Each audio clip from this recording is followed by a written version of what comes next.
Всем привет-привет, с вами я, Оля Бро. Всех поздравляю с наступившим 2026 годом. Напоминаю, весь негатив прошлого, страхи, злость, агрессия, уныние, отчаяние, осуждение, обсуждение оставляем в прошлом, с собой берем опыт. Мы здесь и сейчас, в радости, счастье, гармонии, в вере в самое наилучшее для нас, для каждого, для нас. Что нам подсказывают руны? У нас выпала руна Дагас.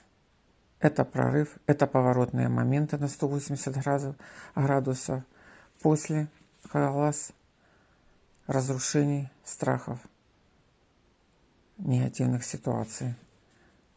Эти руны нам подсказывают о том, что наступает переломный момент. Переломный момент. 26 год – это переломный момент.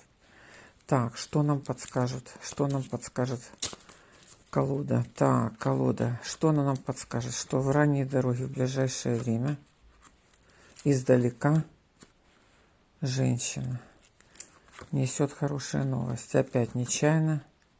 Я же сказала, хорошая новость. Какие у нас подсказки идут? Что в ближайшее время, возможно, издалека, возможно, благодаря кому-то издалека. Здесь выпадает ключевая женщина, идет интерес.